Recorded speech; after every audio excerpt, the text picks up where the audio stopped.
So I think, I think maybe a good place to start would be going into Polkadot in more detail and the overall chain and how it's designed and what makes it different from other ecosystems out there, Yeah, or the protocol, I mean, sorry. yeah. So I think Polkadot is a really interesting system, and I think it's completely unique from every other way to kind of design blockchains out there right now. So Polkadot basically starts with the idea of a relay chain, and this chain is like the mothership that basically connects all these other blockchains with each other. The thing that makes Polkadot stand out is two things. One is just this overarching messaging protocol called XCMP, which basically every uh, baby ship called a parachain or a parathread can essentially subscribe to, and coupled with what we call shared security, which is basically taking the notion that each of these chains share the same validator set, and they don't have the choice to choose what set of validators they want. Every chain has the same amount of security. This means that Polkadot doesn't really have like a weakest link, and that even the weakest chain, as long as they are a parachain in the ecosystem, has the same amount of security as everyone else. And that means that essentially every message that's sent through the ecosystem, you can basically get like a very, very high level of guarantee that it's secure. And I think this is actually the biggest differentiating factor between Polkadot and everything else because Polkadot has that guarantee, whereas everything else does not, because Polkadot has the notion of shared security. So what makes Polkadot different from like a IBC, right? Yeah. I mean, so IBC is like a messaging protocol, right? And there's a bunch of messaging Okay. protocols out there. And I think what IBC is mostly used towards is Cosmos, right? So it's usually used for like Yeah. Cosmos chain A to message Cosmos chain B, and that might go through the some Cosmos zones. So that's very similar to XCM in terms of like the function that it has.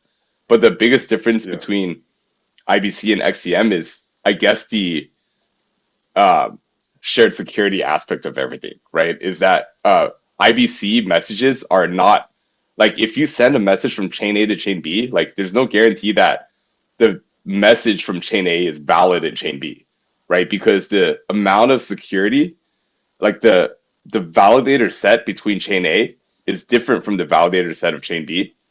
And because Hmm. that's the case, if chain A, let's say, has some problem, or chain B has some problem, let's say in terms of like its security or anything like that, or its liveness, then there's a huge issue with that message being sent. Whereas in Polkadot, it's like XCM is kind of a very similar messaging protocol, but because of everything else that goes on in the Polkadot ecosystem, it kind of makes sure that that message is has a little bit better guarantees in that sense. Okay, that makes sense. So messaging is like, I guess, one of the most important things within the crypto space right now, like the most important issue to tackle right now. Yeah, I mean, I definitely think it's one of the most important things. I think, especially with now layer twos being like, especially with rollups being the current paradigm of layer twos, right? Because obviously layer twos are evolving as we speak, right? Like right now, it's like optimistic rollups that are kind of the big thing, and maybe in a year will be ZK rollups. But all of those things have like fundamental composability problems. And not only are they not composable with each other, but they're also not composable with every other layer one out there, like Solana, like all these Polkadot parachains, like all these Cosmos chains, and that's going to cause a lot of issue. So I guess there's two types of solutions for this. One is like something like Polkadot or Cosmos, which is kind of like their own ecosystem that uh, I guess like kind of if you build, let's say if you build within my ecosystem, I'm going to solve this problem.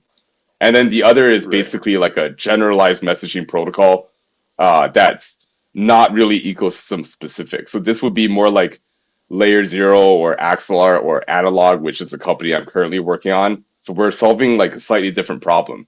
But I think because of the proliferation of all these different blockchain like virtual machines and runtimes, as well as just different environments in general, instances, um, the interoperability between them will become more and more important. If, Yeah. yeah, sorry, go ahead.